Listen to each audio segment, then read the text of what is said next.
Welcome back, my faithful viewers, to another episode when poop hits the fan. I'm going to try not to get this video dinged, but if it does, oh well. So I'm going to start out by saying what I really feel up front. I do not care. I do not care that Hulk Hogan had a massive heart attack and died. I don't care.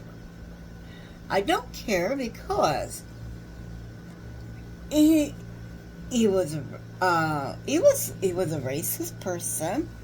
He um, abused his wife. That's why she left him.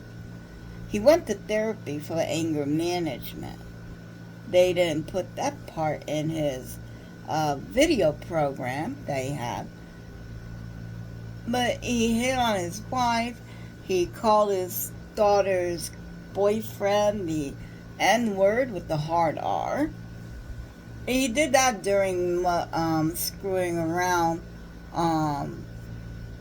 with his mistress, his best friend's wife, of all people. But why would you talk about your child's boyfriend or girlfriend during you making love? That is, well, he didn't even make love. He was just getting a piece on the side. And then at the end, he ends up supporting Mango Mussolini. No, that's not going to go with me. If you support Mango Mussolini, if you're homophobic, xenophobic, well, you know what? I don't like the word phobia. Phobic means you have a phobia. Phobia is a fear of something. It can be a mental, emotional blockage. Hating on someone because they're different is not phobia. That's just you being a dick. Let's just call it what it is. So, he don't like people that are different than him. And I don't have time for that. If you're hating on people because because the way they look, the way they act, the way they dress, that has nothing to do with you. You have nothing to do with them. And that's what he ended up being at the end. That is who he is. When someone tells you who they are, believe them. So yeah, he was all those mean things. And I am not gonna, glorify that. And some people like, well, he's done so much for inside the ring. How can you diminish what he done in the ring?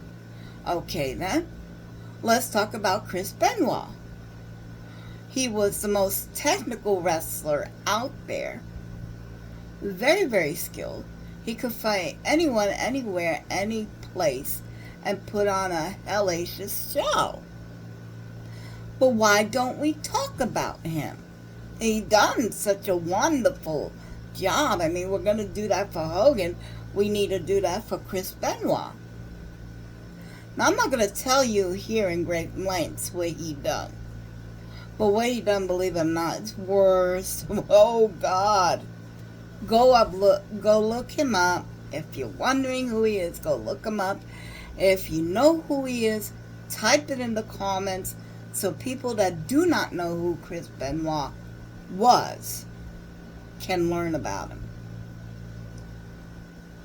him. So if you're going to forgive Hogan for backing Mango Mussolini, if you're going to forgive him for abusing his wife, if you're going to forgive him for using the N-word with the hard R, then you need to forgive Chris Benoit, and he needs to be put back in the fold. Because if this can't go for Chris, it's not going to go for Hogan. Besides, I just can't get over the fact that he actually backed Mango Mussolini. Oh my God. I knew he was bad when he used the N-word. Believe me, I knew he was bad. But I didn't know the depth of how hateful he was. brings me to another point. It's a good thing we got the MAGA crowd. And I'll tell you why. Now we know who the dickheads are. And we could root them out, and we could tell them that is unacceptable in today's society, and we will change it. We know what the problem is. We just got to correct it now. Anyway, thank you for sitting around for another episode of When Shit Hits the Fan. This will be, I don't know, the wrestling episode. How not to hate. You decide. Anyway, guys, we're all gonna prepare for the worst, hope for the best, and somehow we'll end up in the middle. Let me know what you think. Have a good day. Bye.